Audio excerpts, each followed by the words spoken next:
Amazon کے بانی Jeff Bezos نے گزشتہ دنوں $100 ارب کے مالک ہونے کا سنگ میل طے کیا تھا اور یہ جدید تاریخ میں پہلا موقع تھا جب کوئی فرد اتنی دولت کا مالک بنا۔ مگر حقیقت تو یہ ہے کہ ہر دور کا امیر ترین شخص ایک مسلمان بادشاہ تھا اور ایمیزون کے بانی تو اس کے مقابلے میں غریب ہی قرار دیے جا سکتے ہیں۔ ٹائم میگزین نے 14ویں صدی میں افریقی ملک مالی پر حکمرانی کرنے والے بادشاہ منسا موسیٰ کو ہر دور کا امیر ترین شخص قرار دیا ہے۔ در حقیقت جریدے کے مطابق اگر یہ سوال کیا جائے کہ منسا موسیٰ کتنے امیر تھے تو اس کا جواب ہے کہ ان کی دولت کا بالکل اندازہ لگانا ناممکن ہے۔ ماہرین کے مطابق موسیٰ اتنے امیر تھے کہ لوگوں کو ان کے احساسوں کا تخمینہ لگانا مشکل تھا۔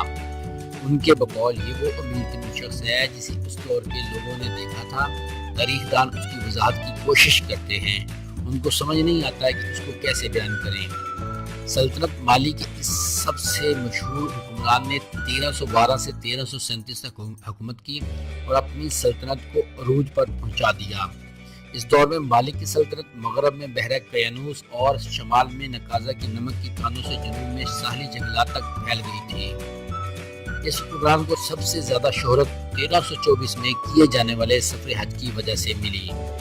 اس سفر میں منسا موسیٰ نے اس کثرت سے سونا خرچ کیا کہ مصر میں سونے کی قیمتیں کئی سال تک گری رہیں۔ سب سے اہم بات یہ ہے کہ اس دور میں مالی سونا پیدا کرنے والا سب سے بڑا ملک تھا۔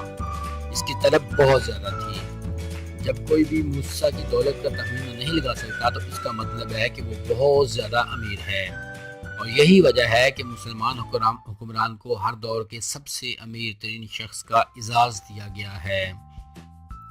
دوستو، اگر آپ کو ہماری یہ ویڈیو پسند آئی تو اس ویڈیو کو ضرور لائک کریں، اور اگر ابھی تک آپ نے ہمارے چینل کو سبسکرائب نہیں کیا تو فوراً سبسکرائب کر لیں اور بیل آئیکن پر کلک کر کے ہر آنے والی ویڈیو سب سے پہلے حاصل کریں۔ شکریہ۔